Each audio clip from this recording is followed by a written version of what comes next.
watching the Comm Syndicate live stream. It's 11:59 on Radio Free America. This is Uncle Sam with music and the truth until dawn.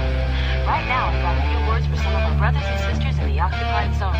The chair is against the walls. We'll do it live. We'll do it live. I'll write it and we'll do it live.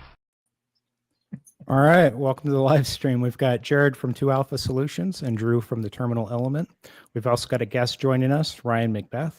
But first, for those who are active on amateur radio, you can send us comments or questions via JSA call. Today we'll be on 20 meters, which is 14.078 megahertz. And you can direct those comments or questions to callsign group at TCS. On this episode, we plan to discuss China's cyber attack capabilities on America's critical infrastructure. Has World War III already started, and who will be fighting? How a Chinese satellite imaging firm was helping the Houthis target U.S. warships. An ex-NYPD officer was sentenced for acting as an illegal agent for the People's Republic of China. And finally, if we've got time, the direction of U.S. foreign policy with China. But let's meet our guest. Ryan's an Intel analyst, software architect, a Newsmax commentator on military and intelligence questions, and a content creator. You can find his YouTube channel by searching at Ryan McBeth Programming, as well as his website, ryanmcbeth.com. Ryan, welcome. For those not familiar with you, can you tell us a little bit about your background as an intelligence analyst and how you got started in that line of work? Well, you pretty much hit the nail on the head with the intro. Believe it or not, I was not a 35 Fox in the Army. I was not an all-source intel analyst. I was an infantryman 20 years, and then when I got out, I had a master's degree, or a bachelor's in computer science, a master's in engineering management, and a MSc in cybersecurity, and I worked for Accenture, writing software for cross-domain solutions and for command control, communications, computers, intelligence, surveillance, reconnaissance, C4ISR software. And so I often say, like, I was never a 35 Fox, but I wrote the tools. And whenever someone goes, well, you were never an intelligence analyst, I remind them of the quote that Michael Jordan said when Kobe Bryant was trash talking him. Kobe Bryant was trash talking Michael Jordan, and Michael Jordan looked down, and Kobe Bryant was wearing Air Jordans. And he said, why are you going to trash talk me when you wear my shoes? Why are you going to trash talk me when you're using my software? Right? So I back in 2023, my YouTube channel was doing really well, and it was at the point where I just, I liked working for Accenture. I thought it was a great company, but I realized, like, if I go off on my own, I'll have more time to pursue the stories I want to pursue, because I was going to a lot of Army. I'd take time off, like five days here, 4 days here, to go to various Army units or go to a Navy unit and do a video. And I thought, you know what? I'm going to quit my job and I'm just going to do YouTube full time. And I've been doing that ever since. I parked my clearance with a company called Velocity, and occasionally they have me do Intel stuff for them. So that's kind of how I got where I am today. Well, I guess we could probably dive into our first topic. So that's China's cyber attack capabilities on America's critical infrastructure. And to try and make it a little bit relatable, there was a Netflix movie that came out about a year ago titled Leave the World Behind. I don't know if you guys saw that one. Yeah, I'm familiar with it, but I never saw it. I'll give you a summary. So basically the plot is a massive cyber attack is launched on the United States, and it cripples critical infrastructure. So throughout the movie, the characters are attempting to acquire information on what's going on. And although some parts seem pretty unrealistic, I think the overall topic of cyber attacks is pretty interesting, especially considering that since at least 2012, adversaries like China have increased their focus on activities such as espionage, sabotage, and intellectual property theft. Yeah. And recently there was news regarding the discovery of undisclosed communications devices inside of Chinese manufactured solar equipment. And a theory behind that reason for the hidden devices is that they could be used as a means to disable parts of our critical infrastructure. So really the first question for you on this, if China did launch such a cyber attack on the United States, what do you think their capabilities might look like? It can be pretty extensive, because just about every piece of consumer electronics you have was manufactured in China. And if I were a Chinese manufacturer, I would have no qualms at all about working with the government. In fact, you might get a little extra money for it, or perhaps they give you a pat on the back for being a patriotic citizen, and maybe you don't go to jail that month. Yeah. Would you But- even have a choice?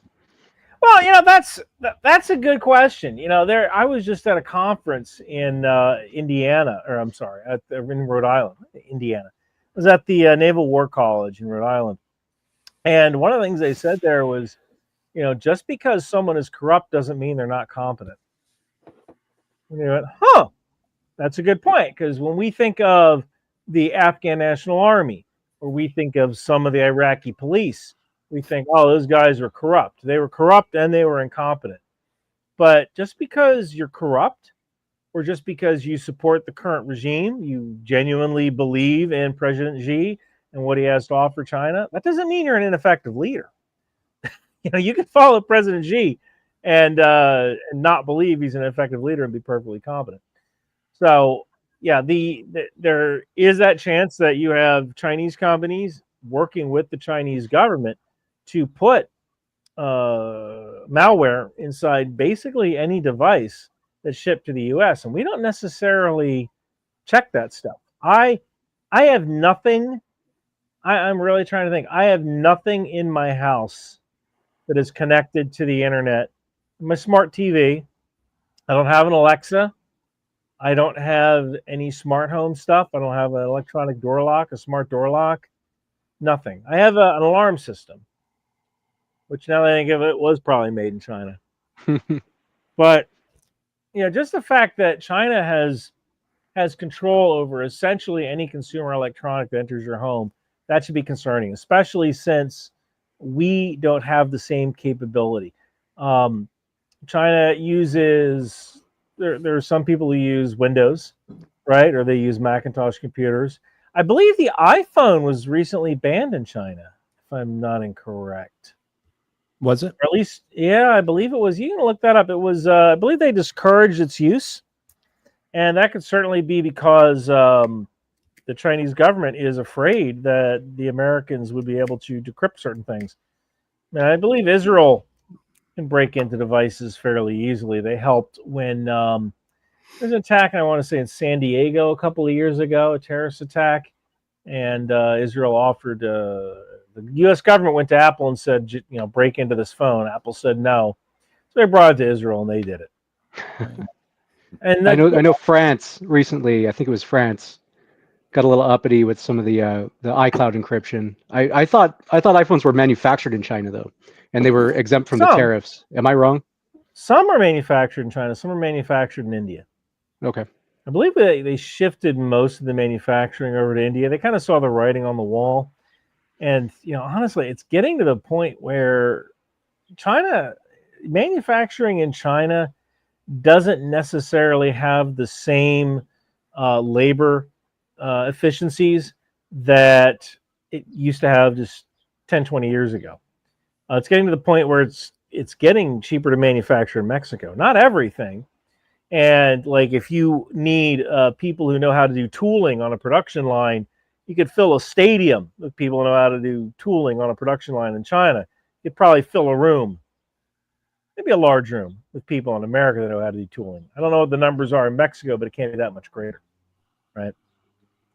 So we have moved some manufacturing out of China, but what's crazy is this, just this water bottle right here was made in China. And we've gotten to the point in our country where, what is this? So it's a vacuum bottle. I guess it's pressed aluminum, stamped aluminum, and they probably weld this on. Well, it's aluminum, so I don't know if they weld. But they attach this, probably with some sort of epoxy, or maybe there's screws on the inside. Plastic, injection mold the plastic, put it together, probably injection mold the straw. And it's actually cheaper to do that in China. We can't figure out how to do that in the U.S. That actually kind of seems crazy to me. I don't know if you guys remember the pandemic, how like we couldn't buy masks. Right. There was only one company making masks. That was 3M. They only had one factory. So like, God, we can't build masks. What the heck happened? Well, there's no incentive. They're too expensive here. An hour whenever we have to pay our people $20 an hour. Yeah, I mean, So, I'm told that 20 Oregon saw chain, for example, all their little chainsaw chain parts, they're manufactured here. They go over to China. They barge them to China to assemble them and barge them back, and it's still cheaper. So I think that they're just American manufacturers are driven out of the market by super low labor rates there. Yeah, sometimes there's a cost to cheap, right? I mean, 20 years ago, if you were a CEO and you weren't in China, the board was going to fire you, right? Because it was so much cheaper to manufacture in China. But the cost to that $10 alarm clock might be our ability to manufacture things for defense. Right. I worked for a drone company called Aeromed Lab, which was it was a company that was supposed to deliver whole blood to wounded soldiers on the battlefield. I quit that back in November, I think, of last year. Just too much work. And it was very difficult to find a U.S. made drone, specifically the motors, the brushless motors. I don't know if you guys know much about brushless motors. I can talk about brushless motors forever. but a brushless motor, essentially, you have a 3-phase copper wire, and you have magnets that are alternating north-south, in a barrel around the motor. And you have a controller, like a Jetson or a Adreno. I can't remember the darn name of the controller. But the controller will send signals to the copper, turning it off and on in sort of a certain pattern, which makes the motor spin, the magnets on the motor spin. And that's what controls every single brushless motor that you see on a drone. Now, why did China become such a drone powerhouse? Well, you can't build a drone without a motor, right? It's the most critical component in a drone. You can have the computer, you can have the flight controller, you have the Jetson, you can have the struts, you have the radio, but the drone ain't going nowhere unless it has a motor, right? Well, what are brushless motors used for? You put them in drills, right? Cordless drills. You put them in the CD trays. Put a disc in a CD. You put them in, the microwave oven, of the turntable that goes around and around and around like that, right? When the microwave is gone. Well, what are those components of? They're components of consumer electronics. Where do 90% of the world's consumer electronics come out of? Shenzhen, China. Mm-hmm. So it makes perfect sense that DJI is headquartered in Shenzhen, China, because all they have to do is throw a rock and they'll hit an engineer who knows how brushless motors works, and they can hire them, right? So that whereas here in the U.S., if we want to build brushless motors, we have to buy a very expensive one from an American company that can verify they're all American source parts, so we can put them on a drone for the military. So yeah, not manufacturing here in the U.S. has put us at a severe competitive disadvantage when dealing with China. We were talking about Chinese cyber stuff. You mentioned some of that's going to be changing though here potentially with all the lessons Ukraine's learned with hopefully. Production. I've said to people that if you want to genuinely change the world, don't try to major in sociology or women's studies. Go start a company that makes brushless motors. And it's tough to do because they're an item that's not very complex to make, but there is labor involved and it's not very high margin, right? But we're going to need them for drones in the U.S. military, and that's not going away. So we can do some of it, but if you can figure out a way to cheaply manufacture brushless motors, you're going to make a lot of money in the U.S. Developing drone parts for the military. Considering so much of basically our consumer electronics are from China, if they were to possibly launch some sort of cyber attack, I guess the next question would be, what types of network disruptions do you think we would see? And is it possible that any of those disruptions might impact our military's ability to either communicate, or would it possibly obstruct any of our logistical capabilities? Yes and no. So logistical capabilities, there is a logistical system that rail companies use. I believe they share the system, and I can't remember the darn name of that tool. But the U.S. Army ships a lot of stuff by rail using contracted cars The DoD will lease cars from a company, or they'll lease from a shell company. They'll write a contract. Yeah, I will deliver this many tanks to this port at this date. So if you interrupt that logistics software that runs trains, you got a big problem. When it comes to the Army network, networks like SIPR, they're disconnected from the public internet, or if they are connected, they'd be connected through a cross-domain solution. You guys familiar with CDS, cross-domain solutions? No. So imagine, you guys know what a diode is, right? You know, only lets electricity through one way, right? So imagine a cross-domain solution is kind of like a diode, but for data. Data can only enter one way, and it can't go back out the other way. And normally, while you're pushing it through a CDS, a cross-domain solution, you are also checking that data. So let's say you have a temperature sensor.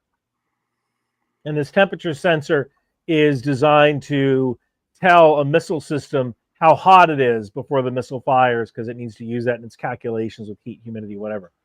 The data you expect over the temperature sensor should be 1, 2, or 3 characters that are integers, right? It should never be a character like an A or a G or an ampersand or whatever. So you might put that temperature sensor, that Internet of Things kind of temperature sensor, out someplace. And when you get ready to launch the rocket, the software reaches out to the temperature sensor, it brings in that data, and it checks that data through a cross-domain solution saying, all right, is what I'm receiving just numbers? Because theoretically, that's a way to do like a man-in-the-middle attack, or inject bad code into the system so that the software returns a command, kind of like SQL injection, a SQL injection attack, or just bad data that could crash the system. So it would be very tough for China to implement a cyber attack that would crash the military's SIPR network. But for all the ancillary stuff, that is certainly on the table. Like, if I were China, the way I would go about attacking Lockheed Martin is not to try to cyber attack Lockheed Martin. It would be, let's find the landscaper that has a contract with Lockheed Martin, because you know they don't have good cybersecurity on their tools. And maybe the landscaper has a billing tool that Lockheed Martin uses, and you periodically have to send them bills through that tool.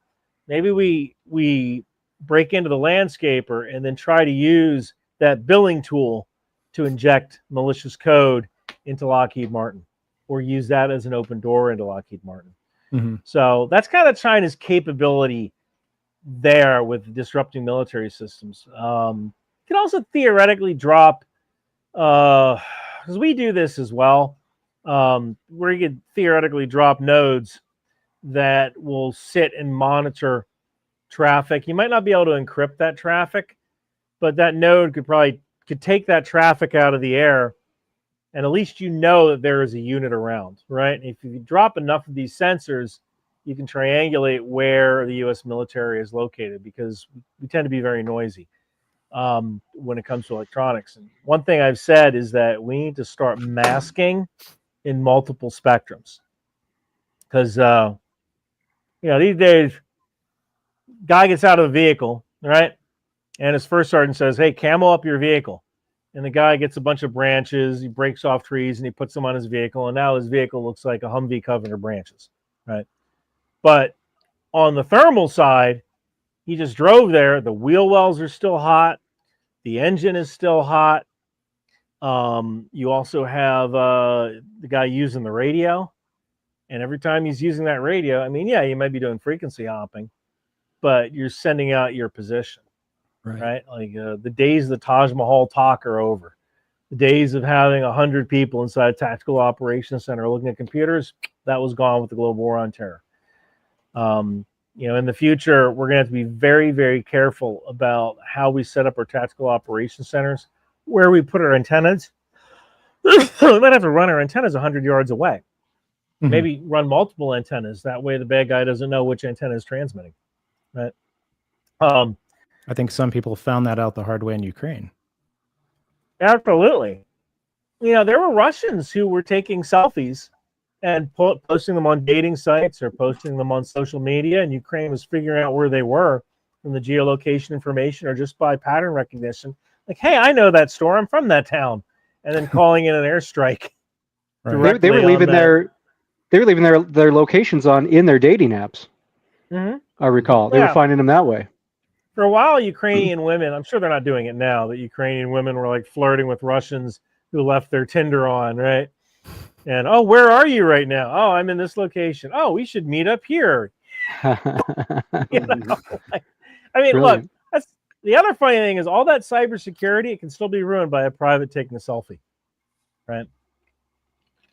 Yeah, I thought it was interesting. I was watching this. I think it's about a couple years old now, but it was a documentary specifically about the Ukrainian army's communications and how they started out with kind of a hodgepodge of communications. Actually, used like Bofang radios and stuff to start out, and then eventually, I guess they got tipped up with Motorola and started using encrypted comms. But it's really kind of fascinating how all that stuff evolved. It's fascinating to see how social media has impacted the conflict over there, and also the use of drones. A few months ago, you put out because I've been basically stalking you on your YouTube channel and watching all of your videos. But a few months ago, there was a video you put out, and it was titled, "Has World War III Already Started?" Mm-hmm. And you mentioned you believe one of the catalysts for a third world war may have been the Russian invasion into Crimea in 2014. Yeah. One of your points, you were citing how kind of the seeds of both World Wars I and II were sown before those wars broke out. Specifically, you gave examples on how the media successfully pushed the idea of war in the psyche of the American public through a series of like newspaper articles, magazine editorials, novels, stuff like that. And so by the time conflict started, it wasn't a shock to anyone because it was already in the public's collective mind, which is sort of similar, I guess, to the propaganda we've seen regarding the Ukraine conflict. I think that was your point. But do you think instead of armed conflict, so instead of maybe a possible World War III, is it possible that the events of Ukraine's war with Russia and maybe coupled with the ongoing tensions between China and the US, could that foster the right conditions for a second Cold War? I think so.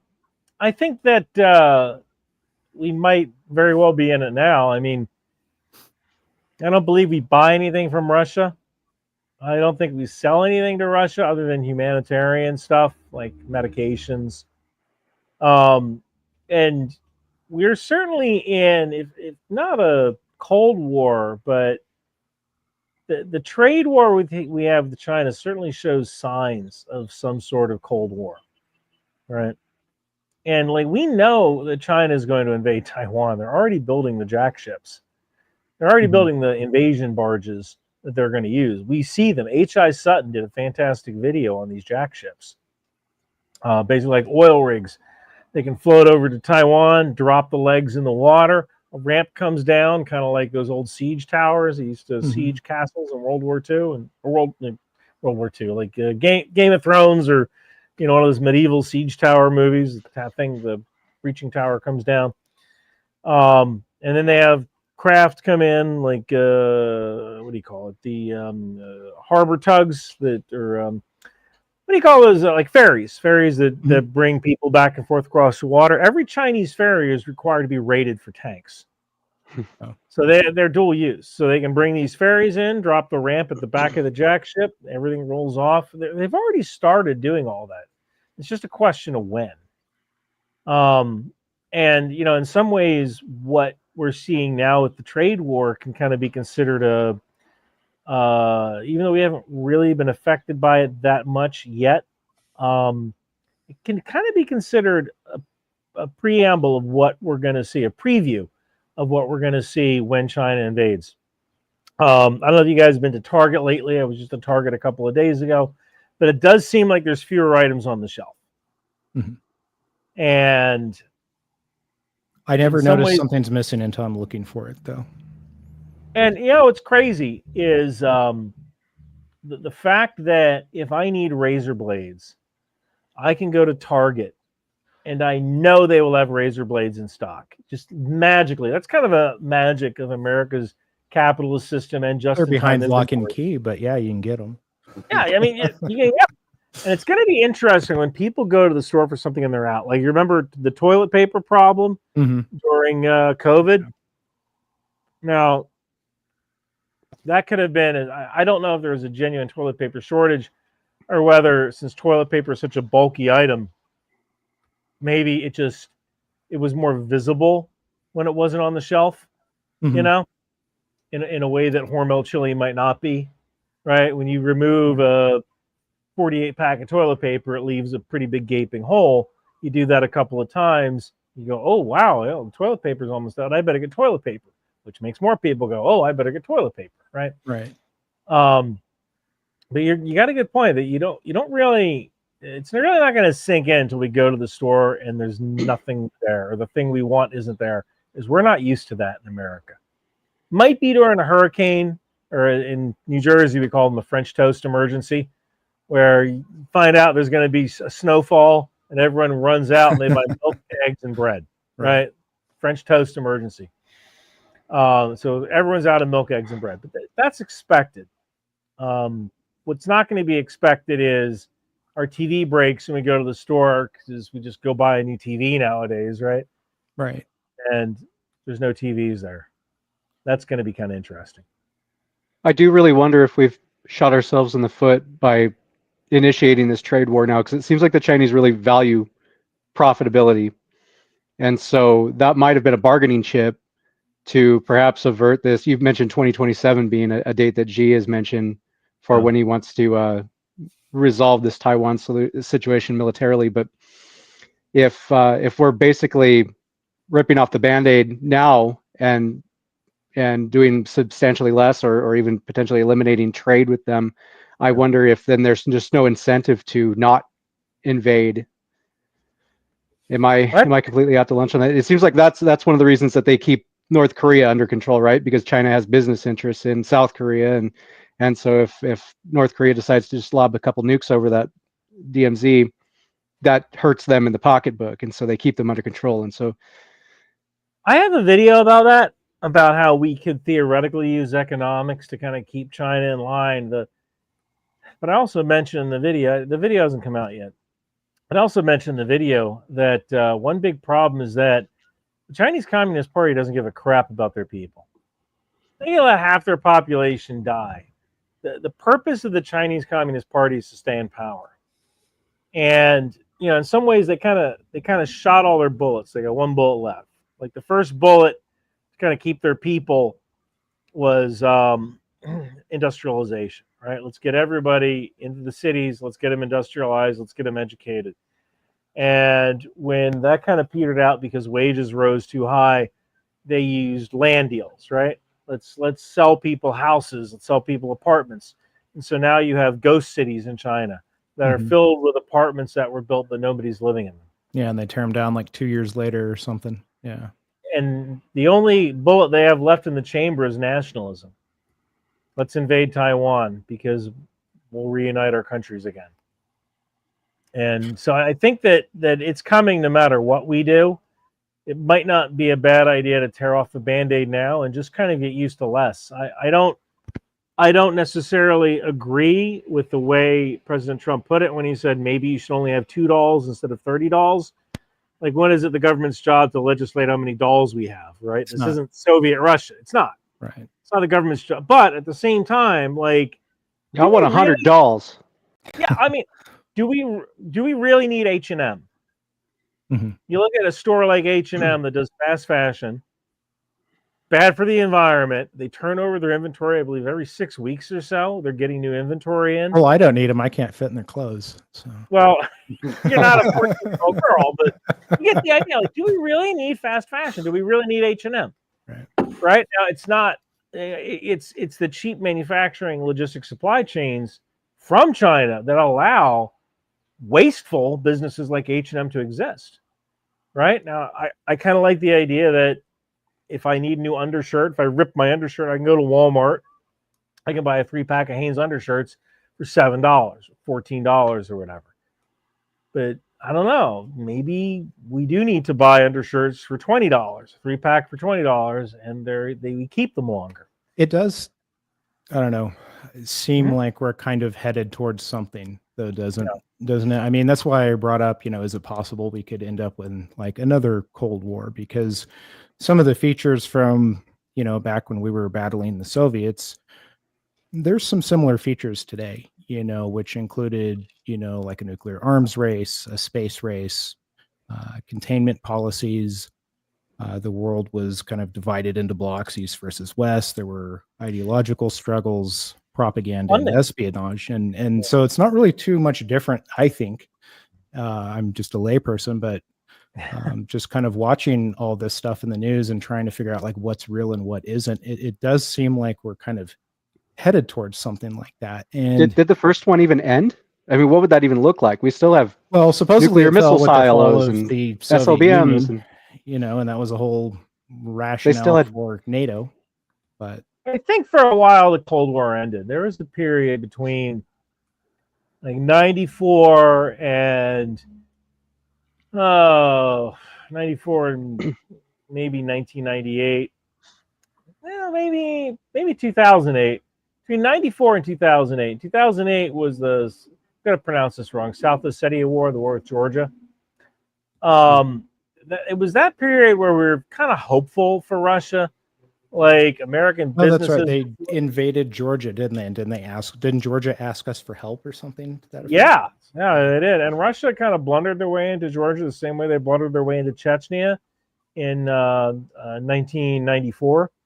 But they wrapped that up. They wrapped Georgia up in about 6 weeks, I believe. Do you recall what their reason or justification for going into Georgia was?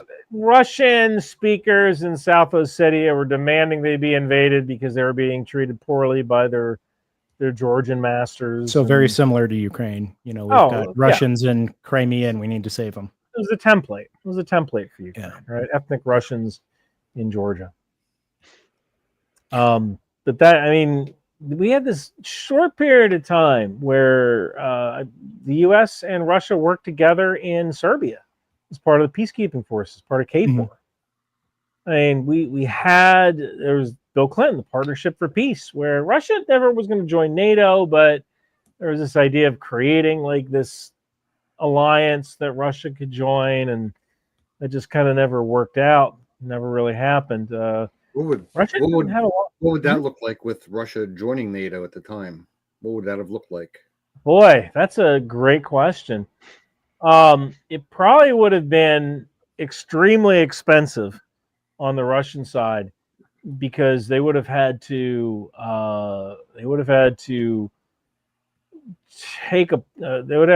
purchase or build all new equipment to NATO specifications. I've often said NATO isn't an alliance as much as it is a standards organization. Mm-hmm. The watch band. You heard the term NATO strap? Mm-hmm. It's a NATO NSN. It's a NATO stock number, and you can order an NSN, and it'll fit on every NATO authorized watch. Would they even have been in a? That's why we have AK-47s that are chambered in 5.56. Right. And to SAMI pressures or whatever, to the NATO pressures. That are, so look, I could take a 5.56 round, I can hand it to a French dude, he can put it in his rifle and fire it. I could take a British 5.56 round, I could put it into an American rifle, I could fire it. So NATO really shines. I've often said NATO is like the unstoppable snail.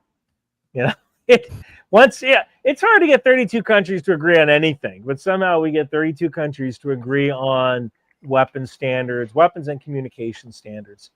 And one of the reasons we say Niner in the radiophonetic alphabet is because of Germany, because 9 is no in German. Yeah. So you say Niner instead of 9. I wonder if, I don't know if anyone knows the answer to this, but would Russia have been in a position to contribute, what is it, like 2% of their GDP towards participating in NATO? Do the rest of them do that? Supposedly, supposedly they don't, but I guess it depends on who you ask. I would have to look at Russia's economy. I mean, right now they're doing 20%. Back in 94, they weren't very, the whole country was a freaking economic basket case. Yeah, they were just coming out of the fall of the Soviet Union. So I mean, they're doing 20% of their GDP on military spending. I thought they only spend like $50 billion a year. Well, That's that was on 20%. nuclear weapons. I don't know, $50 billion a year in 2022. It's a lot more now. mhm. It's a lot more. I think it was actually 56 billion or something because I did the math on this. The U.S. spends $50 billion on just our nuclear weapons maintenance. I think total and military Russia, spending in the U.S. is like $1 trillion or just shy of it. I think China does like $250 billion. Yeah, that strikes me as really strange. They seem to spend relatively little, but yet they're completely belligerent. they were still They're able to. dipping into their Cold War stocks. I mean, before the war started, they had so much equipment. It was mind-boggling how much equipment they have. And now, if you look at the satellite footage, Covert Cabal is a great channel. Where these guys, they just buy satellite footage of various Russian bases and they count tanks. And you can see over the years, and I can't believe it's been 3 years. 3 years. Wow. And you've seen the Russian depots that have their tanks that have been stored since the 1950s, 1970s. You see them slowly start to disappear over time. It's bonkers. And some remain in place because they're just so old or so in need of repair that it'd make more sense to scrap it than it would to try to put it back in service, maybe use it for parts. But yeah, they were able to dip into their stores of Cold War equipment that was just pumped out by the bushel. And although now they're kind of running low on that. To your point about propaganda being entrenched in the minds of citizens in the lead up to conflict, I have an example I thought was kind of interesting. It's an article published in December of 2024 discussing how Britain and other members of NATO were urging a shift to a wartime mindset amid perceived threats from Russia. And if propaganda is used to prepare the public's mindset for war, then do you think a war beyond the scope of the Russian-Ukrainian conflict is unavoidable at this point? Or do you think there's a potential off-ramp for both countries? It's a good question. I don't know if there's necessarily an off-ramp for the Russia-Ukraine conflict, mainly because the conflict has to continue in order for Putin to stay in power. Because I believe the second he stops that conflict, he's going to get overthrown. You mentioned that you expect their economy to crash too once that conflict ends. I couldn't find more information about that. Talk about that. Yeah, well, when you think about it, so if 20% of their economy is geared toward war, and then the next day you end all those contracts because there's no more war, now all of a sudden you have, I think it's 2-3 million people who are working in the defense industry who are suddenly out of a job. There'll be people who are still building jets and things like that just because it's a long-term contract. But all those short-term people, all of a sudden they're out of a job. And we had a slight hiccup during World War II when the war ended, and essentially all these women were fired, right? And men came home. And it was about like a 6-month correction before the men could start getting their old jobs back and so on. And I'm sure a lot of women were perfectly fine going back to being a mother or whatever, being a housewife, when World War II ended, not riveting ships together or something, right? But Russia's a little bit different because once all those wartime business contracts end, what do these people do? Unless we eliminate sanctions against Russia and we allow Russia to sell oil back to Western countries, oil and gas, there's going to be a lot of problems in Russia because there's going to be a lot of unemployment, heck of a lot of unemployment. Plus, you're a soldier. I was going to say, could that not be part of a peace deal? You end the war, well, then we'll make sure that you can do business with us. I'm sure Germany would be more than happy to take Russian gas again. It certainly could be part of the peace deal. And that might be why President Trump is so friendly with Russia. I don't know how Ukraine feels about that because it might feel like handing Russia some sort of victory for being belligerent. But there's also the realities of the situation, which are you don't necessarily want a country with think it's 1,700 active nuclear warheads to crash and become warlord states. But at the end of the day, warlord states. Whenever you're cold and you don't have anything else to heat your house with, you don't really care where that energy comes from. Yeah, it seems like Germany is they've in some ways when President Trump got elected, that was some great news, because when it comes to oil and gas, like, we can start drilling again, we can start exporting natural gas again, and the previous president was just like, don't buy Russian gas, and by the way, we're not expanding production either, so deal with it. And that's not what you say, right? But you got the need to defend Ukraine on one hand, and the other hand, you have energy lobbyists who don't understand, like, oh, well, Germany needs this gas, right?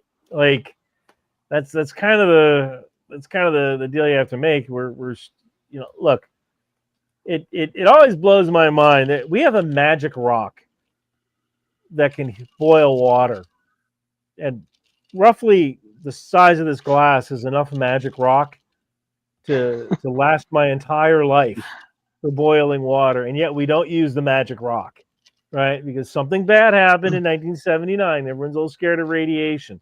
Well, Germany was shutting down their magic rock factories too, which kind of blew them. But they did that after Fukushima, which was stupid. Oh yeah, because their plants are nothing like Fukushima. France, meanwhile, has electricity that they're pumping it out to other countries. They got plenty of electricity. They keep their spent fuel in open pools. Like, they're fine. France's nuclear plants haven't any problems. So I wouldn't be surprised if Germany considers reopening them. But that was always a psyop. I mean, Russia really, Russia was terrified of our intermediate range nuclear missiles. So they used to pay the Green Party, like the peace activists, to kind of conflate nuclear power and nuclear weapons. No nukes on German soil. So the Greens are ecstatic, thinking, oh, we're going to put up windmills and solar. Solar makes a lot of sense in Arizona. Not so much in Germany where it snows. But there's some people who, they trick themselves into thinking that solar power can fix everything or wind power can fix everything. We got magic rock. Use the magic rock. You're always going to have the not in my backyard crowd that shoots those things down, unfortunately, before they're willing to consider any proposals. But you mentioned Putin possibly falling out of, favor, I guess. If that were to happen, do you think there's any kind of clear front runner, or is he just going to swap titles with like Sergei Lavrov for 4 years? Boy, I don't know. That's an excellent question. It would probably be someone the oligarchs can control, because right now the oligarchs are really paying for this in taxes, right? They had a sweet deal going for a long time. They steal from the state and they go vacation in Europe on their yachts, right? And they haven't been able to do that for about 2-3 years. And the taxes to fund the war are coming from the taxes on oil and gas that are shipped to China, that are shipped to India. So the oligarchs are getting less rich, right, with every passing day this war goes on. So I don't know who that person would be. It could be an oligarch themselves, but I think the oligarchs would kind of be the key to deciding who comes into power if Putin is somehow ousted. I suspect we would know whoever that is because he would be falling out a window or out of an airplane. I mean, that's a good point. Then we'll know who that is. They're probably playing it really close to the vest. For the longest time, they lived a great life, and Putin allowed everyone to get rich, at least the important people, right? And I would not be surprised if he has a pretty close eye on any oligarchs who might threaten him. And you're absolutely right. He might certainly take care of that sooner rather than later. He's an absolute serial killer. I can't understand any sort of sympathy for him, like as if he's some sort of champion of Christian values or something. The man is a serial killer. It's probably why. Oh, I'm sorry. What's the name of the journalist who went and interviewed him? Tucker. Yeah, Tucker Carlson. The guy was terrified. Tucker had the most awkward, nervous laughter. He was terrified. Yeah. It was a good interview, no doubt, but he was terrified. And I think Tucker realized that Putin is a serial killer. Putin could have him falling out a window. That was a very good interview. And I don't know if, I'm sure you guys all watched it, but there was an interesting part where Putin alluded that Tucker was interested in joining the CIA at one point in his career, and Tucker didn't say anything. He didn't respond. And I was always very curious about that. If yeah, he was. I think he applied and he didn't make it. Oh. And that might be like the little seed that kind of grew into the Tucker Carlson we know today. And it was a weird interview because he asked a question and Putin then goes on for a half hour. Like, well, Ukraine was actually created when a witch dipped her hat in the ocean and the drops fell upon the land and that became Ukraine. You don't understand the history. I'm probably not doing a good Russian accent there, but it was kind of like that. It was marvelous. It was a great accent. It was. Yeah. He lectures. Yeah. If I close my eyes, I don't know if you're talking or Vladimir Putin's talking. But I shit you not, I thought it was Vladimir on our live stream. That was good. No, it was an interesting interview because when he started going into the history of Russia, I thought, shit, this interview is probably going to get away from him. But he was surprisingly just quiet and let him talk. Because he knew he would fall out of a window if he challenged him on any of the bullshit he said. I don't know that he would have shot down like Prigozhin did. I don't know that it would have been that immediate, but something may have, potentially. I don't know. Look at his body language. Rewatch it. Look at his body language. The nervous ass laughter. I mean, he was terrified. That was probably an intimidating experience, no doubt. Anyway, but face though. So I'd be. Why should a journalist be afraid to say that, though? He's probably listening to you right now, Drew. So, well, come and get me. That's a pretty good point. I would never go to Russia under any circumstances. Like I can't understand. And I can't. I remember when Brittany Griner was arrested because I believe she was trying to leave Russia with a little bit of weed. Yeah. And I think that's kind of the risk that you take when you're a Westerner who decides to roll the dice. And Edward Snowden made that decision, and that was a hell of a risk. Worked out for him. That was a hell of a risk to take because anything could have happened to him once he got over there. Well, I actually believe he had a handler. Probably. That's the only way. Like, this handler. I mean, I hope that guy got a freaking medal because he was able to convince Edward Snowden, who, by the way, is not a cyber. My biggest problem with Edward Snowden isn't that he's a traitor; it's that he calls himself a cybersecurity guy. Like, no, finish your CISSP and call me, okay, there, bub. He's not a cybersecurity guy, but this Russian, some Russian operative got to him and convinced him to betray his country and think he was doing the right thing. Right. And that was so brilliant. Like, well played, dude. I hope that guy got a medal. I wish we could hire him. He's probably fantastic. During Trump's first term, I think there was talk of possibly pardoning Snowden at some point. Do you think Trump would do that before he left office? I don't know. That's a very good question. Maybe not now. Since this administration seems a lot different because we have this drum beating America. I don't know if you saw the recent DOD commercial with President Trump and Pete Hegseth saying no more pronouns, lethality. Right. It was like a 90-minute commercial that actually featured some Ukrainian soldiers in the video. Like they didn't know that they just bought clip art. Or clip movies, right. And there was a Ukrainian soldier with a flare. You could tell because of his armband. Like, oops. But some media company probably put that together. They just Googled soldier with flare, and grabbed it, even though it wasn't American. But I don't know. I don't think so. I think that there might be too many people who consider him a traitor to pardon him. And I don't think he would be safe here, even if he was pardoned. No, the he guy's wouldn't got be. a good life in Russia, banging some hot ass Russian girlfriend. Would you want to leave? Well, and that would You be an know, interesting precedent to set because I don't think that's ever happened before, right? all you got to do is write some inauthentic, inaccurate tweets every day. Do what the party tells you to do. Write your inauthentic tweet. Live in your nice apartment in Moscow. Bang your hot girlfriend.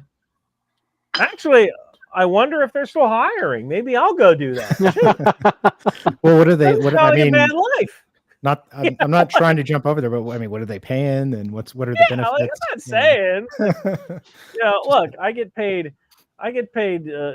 Next to nothing to try to tell the truth online, and I can't even get a date. So maybe. Whoa! I thought you're dating some EMT, which excellent decision, by the way. Yeah, I went out with her once. We'll see. I'm supposed to go ski shooting with her on Saturday. Didn't she take you to get fitted for golf clubs? No, that was a different girl, actually. Oh, okay. Oh goodness! I went on the podcast, the Gray Man podcast, and the podcast host asked me if I played golf. I'm like, I've actually never. I mean, I've done like Top Golf, I've done like chip and putt. Never played golf. So she took me golfing. I really liked it. I'm like, I want to start doing this. She's like, I'll get you fitted for clubs. She didn't say she was buying me clubs. She said she'd get me fitted. So I'm like, all right, I'll go do that. And it can't hurt. I don't have to buy clubs, right? Right. Know what kind of clubs I need. But that was just. I think she just, because I'm around during the day. And this woman, this podcast host, has kids. The only time she can play golf is during the day. So I think she envisions me as a golf buddy. Yeah. Because it's the only time she can get away is during the day. And, during the day I do YouTube. So nothing wrong with making friends and networking. I mean, there's worse things to be than a golf buddy. That's true. Yeah, right. Wait, was she buying you your clubs? She just she said she get me fitted. Clubs. Yeah. So basically she took them clothes shopping, but she's like, if you like any of these, you got to buy them. Yeah. But I was thinking maybe she was your Russian handler. Maybe she was trying to work her way into that spot. That. Get you some clubs. Yeah, no, she's like, I need a Russian on handler. Edward Snowden. So it seems like it worked out for Snowden, Yeah. But golf clubs are pretty expensive, so may want to take your time on those. But in addition to Ukraine's war with Russia, and you kind of alluded to this a little bit early on, but there appear to be a lot of different flashpoints that could probably kick off conflict between the U.S. and China, such as like Taiwan's desire for self-governance. Wow, words are hard today. And that pretty much undermines China's position that I guess there's only one Chinese government. There's also territorial disputes with Japan, conflict between South Korea and North Korea, various disputes over the South China Sea. China's also got conflicts with India, which we've seen recently.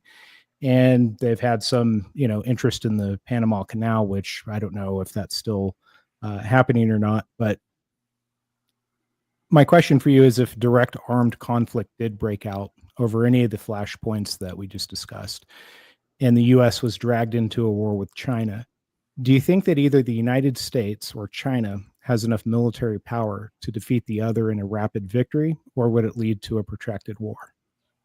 So that's a very good question. I can tell you that I have a video coming out about that fairly soon that mainly talks about what are the victory conditions. So one of the reasons we lost Vietnam is that we didn't set a criteria for winning. What was winning in Vietnam? Did winning mean defeating the NVA? Did it mean containing communism? Did it mean a strong South Vietnamese government? We never really said what win looked like. So we just kept pumping soldiers into Vietnam, kicking the can down the road, hoping that like some sort of message from on high would come down what victory looked like. And we did that until 1972, when we handed South Vietnam the keys and said, good luck, right? And that's when all the cargo stopped. And South Vietnam fell 3 years later. So the question is, what does victory look like with China? So that's what we kind of have to start off first with. Could we defeat China militarily? Probably. There would be some losses. I think the last war game we did, we lost 2 aircraft carrier at least 2 aircraft carriers, but we ultimately prevailed. Amphibious invasions are hard.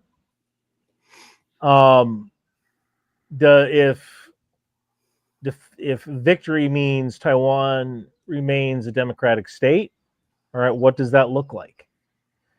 Does victory mean the Chinese Communist Party collapses? All right, well, what does that look like? So I think one of the things we need to do is we need to figure out what win with China actually means. Because nobody can tell us that. They talk about defending Taiwan, but we don't know what win means. Now, could it be a protracted war? I don't think it could be a protracted war because it's not World War II, and we don't have the shipyards that can just pump out ships.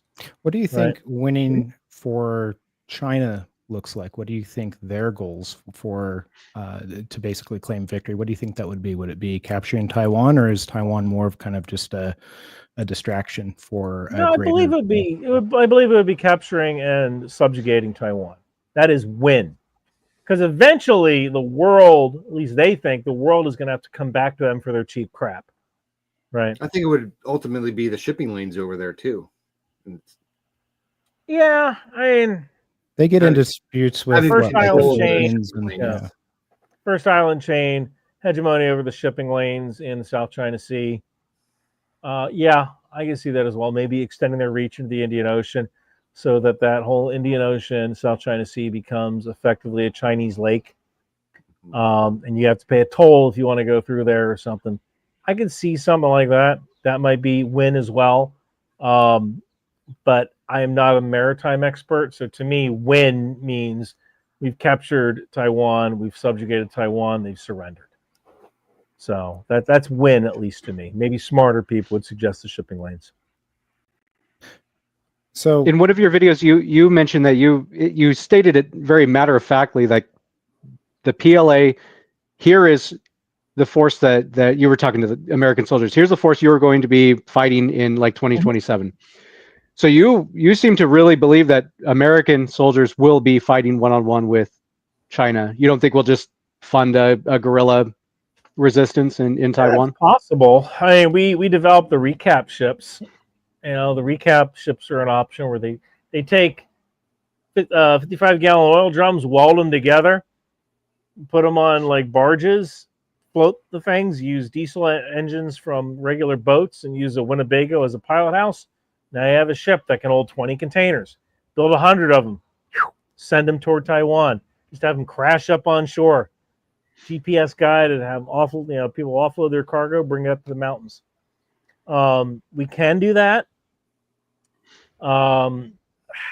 That's kind of a tough one. The reason I believe we will likely be fighting China in 2027, 2028 is that China has said that Xi Jinping has said that the PLA must be ready to defeat Taiwan militarily by 2027. And when a dictator tells you something, believe him. You know, when a dictator says, I'm going to do this thing, believe that dictator, right? When the CCP took power, they weren't even in control of Taiwan. It was the Allies that gave Taiwan back to China, but they gave it to the Republic of China, which was in power at the time. And the Japanese basically in the first, Sino-Japanese War, the last dynasty is like the Qing dynasty or something. They basically lost to Japan as part of the treaty negotiations. They gave up Taiwan. And then when at the end of World War II, when Japan was losing, the Allies gave it back to the Republic of China, but China was also engaged in like a civil war. The CCP was with the Republic of China, and they ousted the Republic of China. And then, basically they fled to Taiwan, and then the CCP took over the mainland. So I think there's some argument to be made that the CCP really doesn't have a legitimate claim over the island. It wasn't theirs to begin with. They lost it in the last dynasty. Yeah, someone needs to tell them that. I'm not sure if it matters. It probably doesn't, but it's just interesting that, I mean, because, they claim ownership of Taiwan, they claim ownership of pretty much all of the South China Sea, and they essentially cite the fact that they've been around, their civilization's been around for 5,000 years as a reason as to, why they own everything. And I think with that kind of mentality, things are going to come to a head. I could be wrong. But... This might actually be a great place to stop. It could be a great note to end on.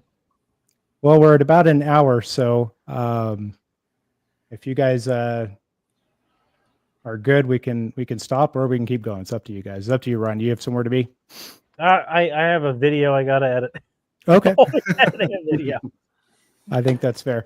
Well, again, thank you for joining us. I'm thrilled that you were willing to come on and just share your insights and your opinions with us. And I think I know I learned quite a bit. So, absolutely. Thank you so much for inviting me, man. I had a great time.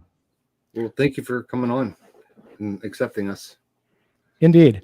Well, I guess we can wrap this up. So, Jared, do you have anything you want to wrap up with? And then Drew, and then we'll give our friend Ryan the last word.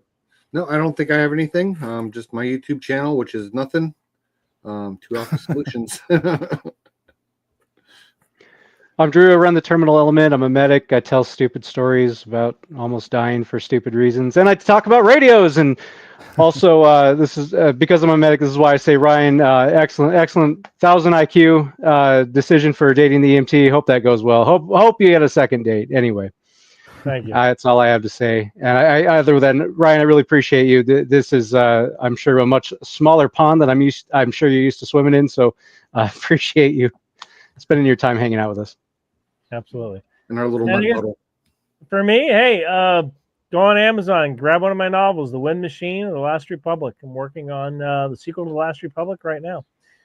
Book series about Brigham Young founding the country of Deseret instead of the state of Utah in 1849, and what happens 170 years later when the U.S. doesn't like them anymore. That's it. All right. Well, thank you. I'm going to close the show out. Thanks for everyone in the comment section. I know we didn't get a chance to kind of address everyone's questions, but maybe next time. And I guess that's a wrap. If you guys will hang on for a minute, I'll pull you off the stage and wrap the show up.